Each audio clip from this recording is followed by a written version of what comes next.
నమస్కారం city news కి స్వాగతం. ముందుగా ముఖ్యాంశాలు.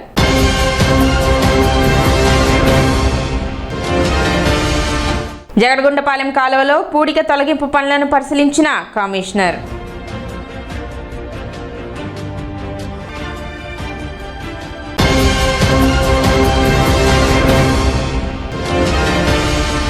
రైతులకు సకాలంలో ఎరువులు అందేలా చర్యలు. తహసీల్దార్ గోపాలకృష్ణ.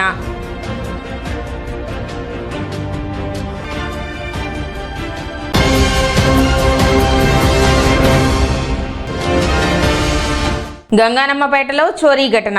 జ్యువెలరీ దుకాణంలోకి చొరబడ్డ దుండగులు.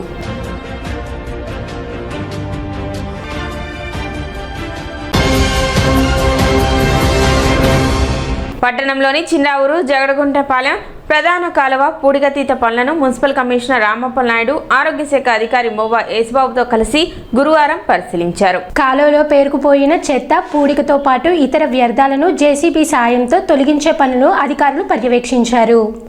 వర్షాకాలాన్ని దృష్టిలో ఉంచుకొని కాలువల్లో నీటి ప్రవాహానికి ఎలాంటి ఆటంకాలు లేకుండా చర్యలు చేపట్టాలని కమిషనర్ సూచించారు. అలాగే కాలువల్లో చెత్త, వ్యర్థాలను వేయకుండా ప్రజలకు అవగాహన కల్పించాలని, పరిశుభ్రత నిర్వహణలో నిర్లక్ష్యం వహించరాదని సిబ్బందిని ఆదేశించారు. ఈ కార్యక్రమంలో శానిటరీ సెక్రటరీలు, పారిశుద్ధ్య సిబ్బంది పాల్గొన్నారు.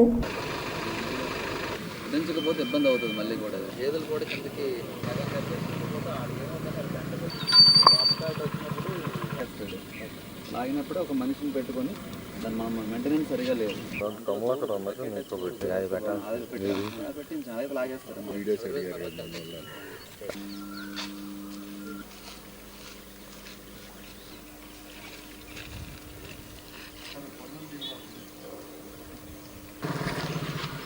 ఇది కిందకి వెళ్ళదా? ఇది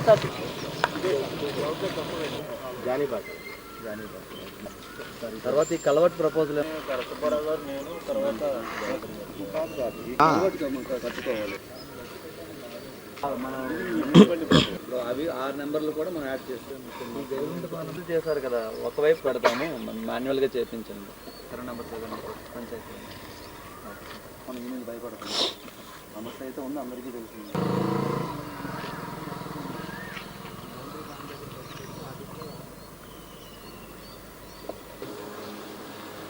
ఇదంతా పోయి ఎక్కడికి వెళ్తుంది అంత వరకు ఇట్లాగే ఉంటుంది.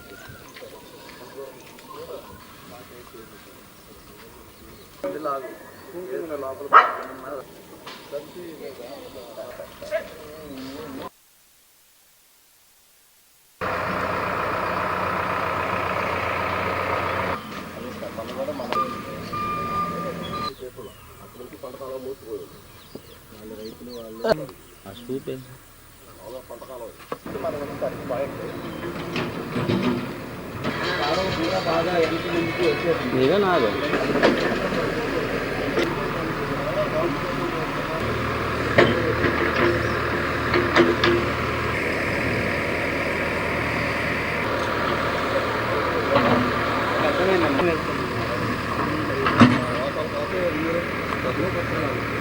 అక్కడ పని చేస్తామంటారా? ఎలా కడతారు పని చేస్తుంది? మామూలు కొత్తగా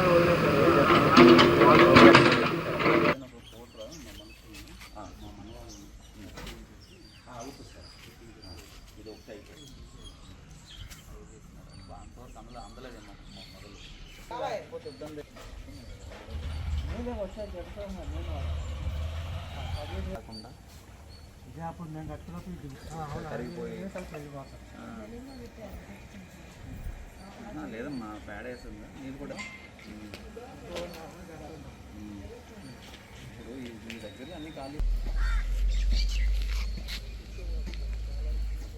ఇటు పక్క ఫైన్ రాదు కాలం ముందు ఎట్లా వస్తుంది వాటర్.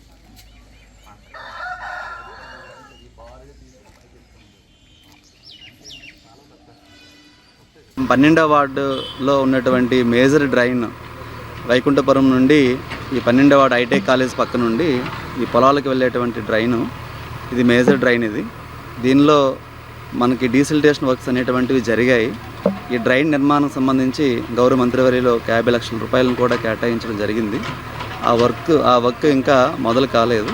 ఆ మొదలైన వెంటనే దీనికి ఒక శాశ్వత పరిష్కారం అనేటువంటి వస్తుంది. అట్లాగే సమీపంలో ఉండేటువంటి గ్రామీణ ప్రాంతాల్లో కొన్ని సర్వే నెంబర్లో మనకి ఈ యొక్క ఇళ్ల నిర్మాణం పూర్తిగా జరగడం వలన అక్కడ అభివృద్ధి కార్యక్రమాలను మున్సిపాలిటీ తరపు నుండే చేయమని కూడా కొంత డిమాండ్ వస్తుంది. చిన్నరావూరులో ఉన్నటువంటి ఏరియాస్ కానీ, జగడగుంటపాలెం కానీ, టిట్కో హౌసెస్, పూలే కాలనీ ఇట్లాంటి ఏరియాస్ అన్నీ కూడా ఆ సర్వే నెంబర్స్ అన్నిటినీ కూడా మున్సిపాలిటీలోకి తీసుకోవడానికి ఒక గజెట్ని కూడా రెడీ చేస్తున్నాం. ఒక శాశ్వత పరిష్కారం వస్తుంది.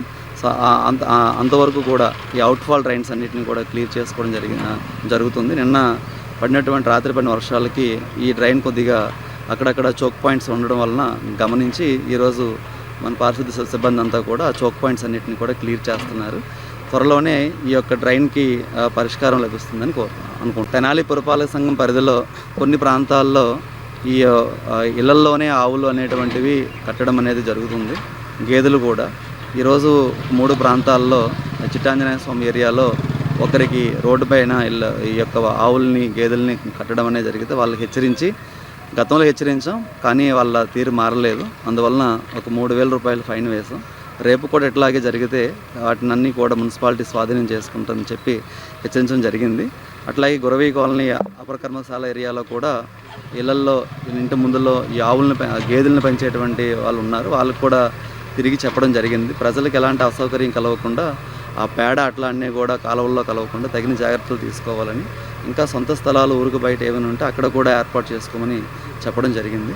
కాబట్టి ఈ యొక్క ఆవుల పెంపకందారులు, గేదెల పెంపకందారులు ఇళ్ల మధ్యలో ఈ పెంచడం వలన ప్రజలకు అసౌకర్యం కలుగుతుంది. కాబట్టి దయచేసి మీకు అనుకూలమైనటువంటి సొంత స్థలాలు ఊరుకు బయట వీటిని ఏర్పాటు చేసుకోవాలని విజ్ఞప్తి చేస్తాం. 2027లో జరగనున్న కృష్ణా గుంటూరు ఉపాధ్యాయ నియోజకవర్గ పార్టీ ఎమ్మెల్సీ ఎన్నికల్లో స్వతంత్ర అభ్యర్థిగా పోటీ చేస్తున్నట్లు లగడపాటి వేణుగోపాల్ తెలిపారు. తెనాలిలో గురువారం నిర్వహించిన విలేకరుల సమావేశంలో ఆయన మాట్లాడుతూ విద్యారంగ అభివృద్ధి, ఉపాధ్యాయ హక్కుల పరిరక్షణ, నిరుద్యోగ సమస్యల పరిష్కారమే తన లక్ష్యమని చెప్పారు.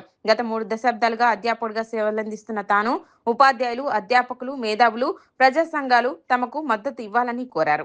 లగడపాటి వేణుగోపాల్ గారు రేపు 2027 జరగనున్న ఎన్నికల్లో ఉపాధ్యాయ నియోజకవర్గం కృష్ణా గుంటూరు పట్టభద్రుల ఉపాధ్యాయ ఎమ్మెల్సీ నుంచి పోటీ చేయనున్నారు.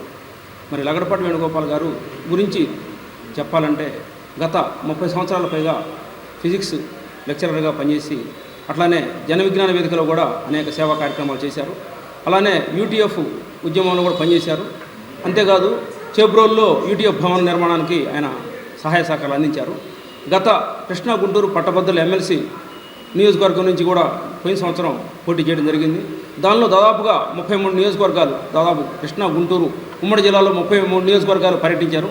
ప్రధానంగా ఒక 10 డిమాండ్లతో మేనిఫెస్టోను తయారు చేసి నిరుద్యోగులు అట్లనే ఉపాధ్యాయులు ఎదుర్కొనే సమస్యలపై ప్రత్యేకంగా దాన్ని ఒక మేనిఫెస్టోగా తయారు చేసి మొత్తం కూడా తిరగడం జరిగింది. మంచి స్పందన వచ్చింది. అయితే గత ఎలక్షన్లో ఉన్నటువంటి ఇప్పుడున్న రాజకీయ కోణంలో మరి ఓట్లు అనేది అది మనం చెప్పాల్సిన అవసరం లేదు. ధనబలం అంగబలంతో అట్లాగా పోయింది. కాకపోతే ఉపాధ్యాయుల నుంచి కానీ నిరుద్యోగుల నుంచి కానీ మంచి అపూర్వ స్పందన వచ్చింది. అలానే ఆ స్పందనని ఉద్దేశించి సారు కూడా మళ్ళీ పోటీ చేయాలని చెప్పేసి నిర్ణయించుకున్నారు. గ్రాడ్యుయేట్ ఎమ్మెల్సీగా పోటీ చేయడం జరిగింది. మనం దాదాపు 33 నియోజకవర్గాలు మొత్తం తిరిగాము. టీచర్స్ని, స్కూల్ టీచర్స్ని చాలా మటుకు కలిసాం ఆల్రెడీ వరకు. అయితే దాని కొనసాగింపుగా మనం టీచర్స్ ఎమ్మెల్సీగా కూడా పోటీ చేయాలని నిర్ణయం తీసుకున్నాం. ఇండిపెండెంట్ అభ్యర్థిగా ప్రస్తుతానికి ఆ విధంగానే పోటీ చేస్తామని నేను చెబుతూ ఉన్నాను. ఇంకో విషయం ఏంటంటే, మనం ఊరే పోటీ చేస్తామంటే అసలు సమస్యలని ముందు అధికారుల దృష్టికి, ప్రజాప్రతినిధుల దృష్టికి తీసుకెళ్లాలనే ఆలోచన మాలో ఉంది. అందుకని మొట్టమొదటిగా ప్రెస్ మీట్ పెడుతూ దానిలో మేము ఇది కూడా మ్యానుఫ్యాక్చర్ డిమాండ్లు దాదాపు 16 డిమాండ్స్ ఉన్నాయి. దీనిలో 16 డిమాండ్స్. వీటిని సాధన కోసం కృషి చేయాలని అందరికీ రిక్వెస్ట్ పెడతాం. ఎమ్మెల్యేలకి, ఎంపీలకి, తర్వాత ఎడ్యుకేషన్ మినిస్ట్రీ వీళ్ళందరికీ కూడా ఇది మనం ఈ మెమోరాండం సమర్పిస్తాము. సమస్యల మీద అందరూ స్పందించాలని కోరుతాం. మద్దతు ఇవ్వడం తర్వాత ముందు స్పందించాలి. అందరూ స్పందించి లెక్చర్స్ కానీ, టీచర్స్ కానీ ఇబ్బందులు పడుతున్న దానిలో వాళ్ళు లేకుండా చేయాలని కృషి చేయాలని మేము రిక్వెస్ట్ చేస్తాము. అంటే ఓపీఎస్ ఇది అందరికీ పట్టి పీడిస్తున్న వేరు. ఇది కేంద్ర గవర్నమెంట్ దగ్గర ఉన్నా కానీ మనం ఒత్తిడి తెచ్చి ఎట్టాగొట్టా ఓపీఎస్లోకి మారాలని సిపిఎస్ని మనం కృషి చేయాలనుకున్నాము. అలాగే ఈ యాప్లు సరళీకరణ చేయాలని టీచర్స్కి, అలాగే మామూలు ప్రైవేట్ లెక్చరర్స్కి మినిమం అవర్కి 650 రూపాయలు ఉండేటట్టుగా మేము డిమాండ్ చేస్తున్నాం. అలాగే టీచర్స్కి రక్షణ ఉండేటట్టుగా, డాక్టర్లకి అయితే ఏ విధమైన రక్షణ ఉందో అదేవిధంగా రక్షణ కలిగేట్టుగా ఒక చట్టాన్ని తేవాలని మేము కోరుకుంటున్నాం. అలాగే నెల రోజులు మామూలు మైక్రో షెడ్యూల్ అని ఇవన్నీ ఉంటాయి కాలేజీల్లో, కార్పొరేట్లోని ఇటువంటి వాటిలో మైక్రో షెడ్యూల్ అంతా టైట్ అనమాట. ఒక రోజు ఆబ్సెంట్ అయితే టెన్షన్ టీచర్కి. అవన్నీ టెన్షన్ లేకుండా ఉండడం కోసం, ఫ్రీగా పనిచేయడం కోసం ఒక 2 రోజులు అసలు టైం టేబుల్ ఉండకూడదు. 2 రోజులు పీరియడ్స్ ఏమి ఉండకుండా చేయాలి. ఎవరైనా ఆబ్సెంట్ అయినా లేదా లీవ్ పెట్టుకున్నా ఆ టైము ఉపయోగించుకుంటారనమాట, ఆదుర్దా పడకుండా టైము. అదేవిధంగా పిఎఫ్ విషయంలో గురించి మామూలు ప్రైవేట్ కాలేజీలో మనం ఇండస్ట్రీస్ కానీ ఇవన్నీ కొత్త పద్ధతి నేర్చారు. ఏంటంటే పిఎఫ్లు 2 ఎంప్లాయీ చేతే కనిపిస్తున్నారు, ఎంప్లాయర్ ఏం కడతలా. అది employer Bata employer, employee Bata employer pay చేయాలని మేము ఖచ్చితంగా రిక్వెస్ట్ చేస్తున్నాం. పట్టణంలోని గంగానమ్మపేట శివాలయం వెనుక గేట్ రోడ్లో ఉన్న శ్రీ విజయలక్ష్మి జ్యువెలర్స్ లో చోరీ జరిగింది. గురువారం ఉదయం షాపు యజమానులు దుకాణానికి చేరుకోగా తాళాలు ధ్వంసం చేసి ఉండటాన్ని గుర్తించారు. వెంటనే పోలీసులకు సమాచారం అందించారు. సమాచారం అందుకున్న 2 టౌన్ పోలీసులు ఘటనా స్థలానికి చేరుకొని పరిశీలించారు. చోరీ జరిగిన తీరుపై వివరాలు సేకరిస్తూ దర్యాప్తు చేపట్టారు. క్లూస్ టీమ్ కు కూడా సమాచారం ఇవ్వగా వారు ఆధారాల సేకరణకు రంగంలోకి దిగారు. దుకాణం నుండి ఎంత మేర నగదు లేదా బంగారు ఆభరణాలు చోరీకి గురయ్యాయనే విషయం ఇంకా తెలియాల్సి ఉంది. కేసు నమోదు చేసి పోలీసులు విచారణ కొనసాగిస్తున్నారు.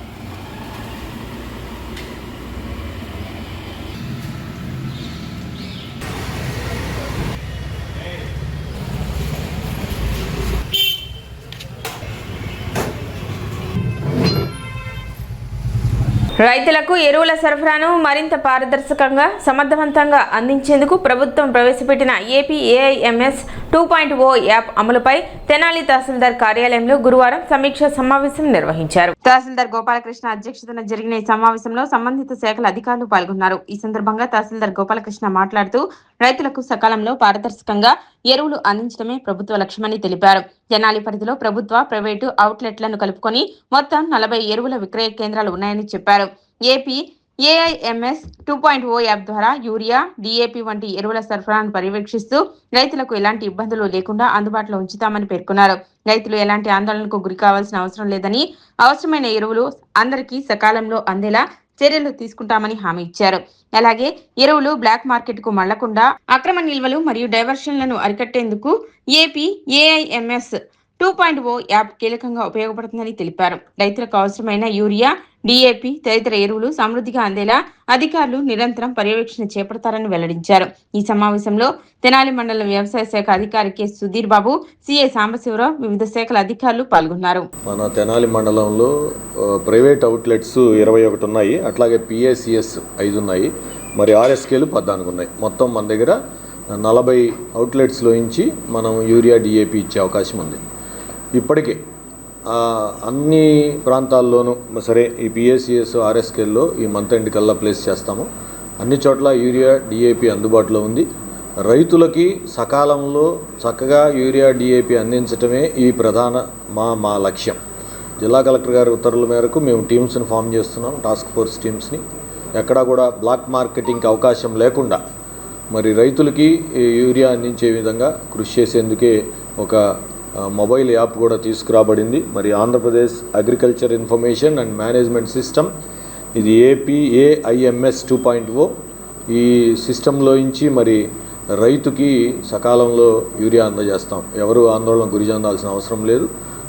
పోలీస్ సిబ్బంది సహకారం కూడా అడిగాం. మనకి ఎక్కువగా మీ అందరికీ తెలుసు, మన తెనాలి ప్రాంతంలో మారిస్పేటలో మరి 8 అవుట్లెట్స్ ఉన్నాయి, అట్లాగే గంగానమ్మపేట, సుల్తానాబాద్, అర్బన్లో ఎక్కువ ఉన్నాయి. రూరల్లో కూడా బూరిపాలెం, కొలకలూరు ఇట్లాంటి చోట్ల అవుట్లెట్స్ ఉన్నాయి.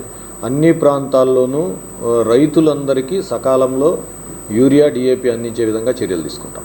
ఏపీఎంఎస్ 2.0 రైతులకి యూరియా, డిఏపి ప్యానిక్ కాకుండా సకాలంలో బ్లాక్ మార్కెటింగ్ లేకుండా రైతులకు అందజేసే విధంగా ఈ సంవత్సరం కొత్తగా ఏపీఎంఎస్ 2.0 అని మనకి ప్రభుత్వం తీసుకురావడం జరిగింది. దానిలో ఏంటంటే రైతుకి ఎంతైతే ల్యాండ్ ఉందో ల్యాండ్ ప్రకారంగా యూరియా డిఏపి ఎన్ని బస్తాలు ఉందనేది దాంట్లో సెట్ చేయబడింది. ఎకరానికి 2 బస్తాలు చొప్పున యూరియా, 1 బస్తా చొప్పున డిఏపి ల్యాండ్ ఉన్న రైతుకే ఇచ్చే విధంగా ఈ యాప్ తయారు చేయడం అయింది. ఎవరో కూడా రైతులు ప్యానిక్ కావాల్సిన అవసరం అయితే లేదండి. అన్ని మనకి యూరియా డిఏపి మనకి ఈ సీజన్ సరిపడా కూడా సఫిషియెంట్గా కూడా ఉంది. అందరు రైతులు ప్యానిక్ కావాల్సిన అవసరం అయితే లేదు. మెయిన్గా ఏంటంటే రైతులు చాలామంది కూడా యూరియా దొరకదేమో ఇలాంటి అపోహలు అయితే ఉన్నవి. అదేం లేదు, సఫిషియెంట్గా కూడా గవర్నమెంట్ మనకు సప్లై చేసే అవకాశం 100% ఆల్రెడీ స్టాక్స్ కూడా ఉన్నాయి. మనం ఈ నెలాఖరికి కూడా ఆర్ఎస్కేలు, పిఎస్సిఎస్లందు కూడా మన స్టాకు ఆల్రెడీ నిన్న ఇన్స్ట్రక్షన్స్ ఇచ్చారు. రేపటి నుంచి కూడా మేము ఆ స్టాక్స్ ఏర్పాటు చేసే విధంగా కూడా యూనిట్స్ అయితే రేట్ చేయడం జరుగుతుంది. మెయిన్గా ఏంటంటే రైతు సోదరులకి తెలియజేసేది ఏంటంటే చాలామంది కౌలు రైతులు ఉన్నారు, మేము ఎలా ఈ యొక్క ఎరువులు అందమేమన్నట్టుగా ఉన్నారు. అదేం కాదండి, మనకి లాస్ట్ ఇయర్ ఖరీఫ్ సంబంధించిన డేటా, ఈ క్రాప్ బుకింగ్ డేటా అంతా కూడా ఇప్పుడు వెరిఫై చేయబడింది. ఏదైనా ఆన్లైన్లో ఎక్కడ భూమి ఏదైనా ఉంటే దానికి సంబంధించి కూడా యూరియా ఎరువులు అందజేయడం జరుగుతుంది. ఒకవేళ దేవాదాయ శాఖ భూమి, అదేవిధంగా ఎఫ్ఐన్ ల్యాండ్స్ ఉండి ఆన్లైన్లో లేకుండా రైతు పొలం క్రాప్ వేసి ఉంటే వాళ్ళకి కూడా ఏంటంటే ఎంఏఓ లాగిన్ ఆప్షన్ ఇచ్చారండి. వాళ్ళకి ఆల్రెడీ రైతు పేరు, ఆధార్ నెంబర్ ఎంటర్ చేసి వాళ్ళు మళ్ళీ యూరియా ఎరువు తీసుకునే వెసులుబాటు అయితే ఈ యాప్లో కల్పించబడింది. కాబట్టి ఎటువంటి ఇబ్బంది లేకుండా రైతులకి స్మూత్గా జరిగే విధంగా ఈ యొక్క మీటింగు తహసీల్దార్ సారాధ్యక్షున ఏర్పాటు చేయడం అయిందండి. బీసీవై పార్టీ అధినేత బోడే రామచంద్ర యాదవ్ జన్మదినోత్సవాన్ని పురస్కరించుకొని గురువారం తెనాలి రైల్వే స్టేషన్ సమీపంలోని అన్నదాన కేంద్రంలో అన్నదాన కార్యక్రమం నిర్వహించారు. డిపి యాదవ్ మరియు శ్రీకృష్ణ యాదవ్ యూత్ తెనాలి నియోజకవర్గం ఆధ్వర్యంలో జరిగిన ఈ కార్యక్రమాన్ని శ్రీ శివలింగేశ్వర స్వామి భక్త బృంద సేవా సమితి అధ్యక్షులు కుర్రా శ్రీను పర్యవేక్షించారు. వృద్ధులు, వికలాంగులు, నిరాశ్రయులకు మధ్యాహ్నం అన్నదానం నిర్వహించి ఆహారాన్ని పంపిణీ చేశారు. ఈ సందర్భంగా నిర్వాహకులు మాట్లాడుతూ సమాజ సేవ లక్ష్యంగా ఇటువంటి సేవా కార్యక్రమాలను కొనసాగిస్తున్నామని తెలిపారు. బోడే రామచంద్ర యాదవ్ జన్మదినోత్సవాన్ని సేవా కార్యక్రమాల ద్వారా జరుపుకోవడం ఆనందంగా ఉందన్నారు. కార్యక్రమంలో తట్టికొళ్ల అశోక్ యాదవ్, నల్లగొల్ల శివనారాయణ, కోబలి హరీష్, బోడపాటి రామయ్య, దానబోయిన ఫణి, కేశబోయిన గణేష్, తోక ద్వారకా కృష్ణ, తొలుచు కిరణ్ రాజు, సోను తదితరులు పాల్గొన్నారు. అలాగే శ్రీ శివలింగేశ్వర స్వామి భక్త బృందం సేవా సమితి సభ్యులు హాజరై కార్యక్రమాన్ని విజయవంతం చేశారు.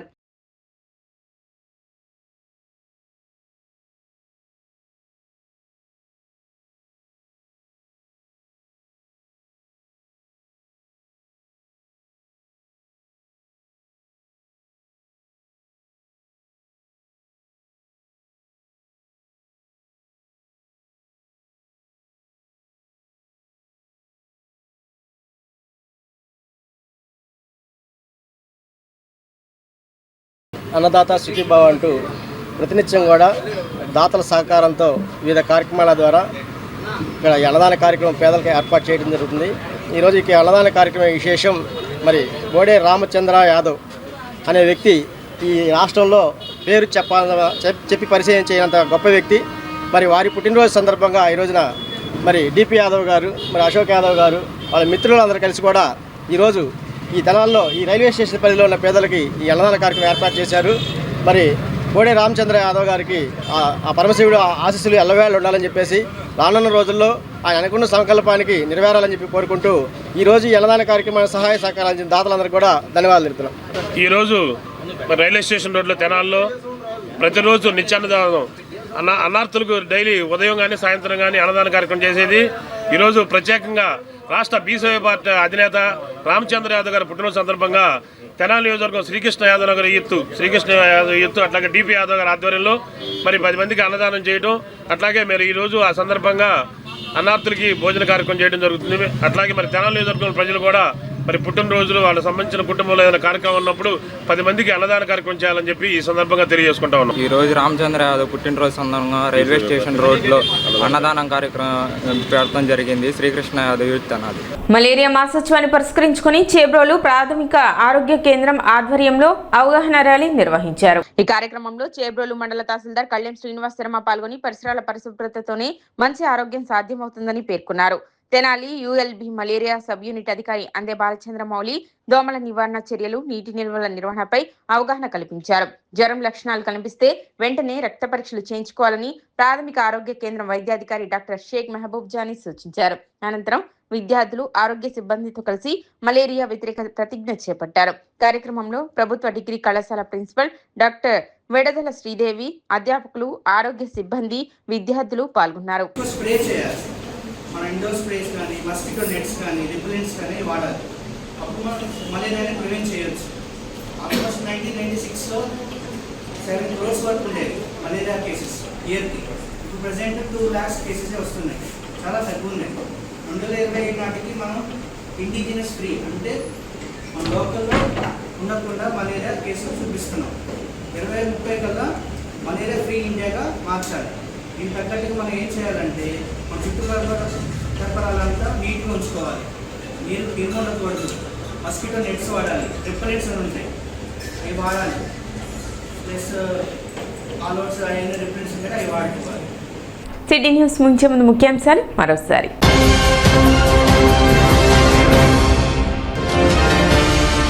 జగడగుంటపాలెం కాలువలో పూడిక తొలగింపు పనులను పరిశీలించిన కమిషనర్.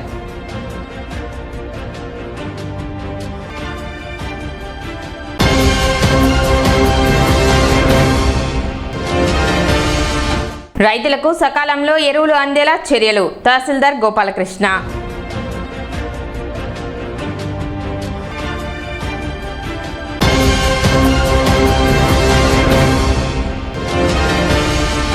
గంగానమ్మపేటలో చోరీ ఘటన, జ్యువెలరీ దుకాణంలోకి చొరబడ్డ దుండగులు.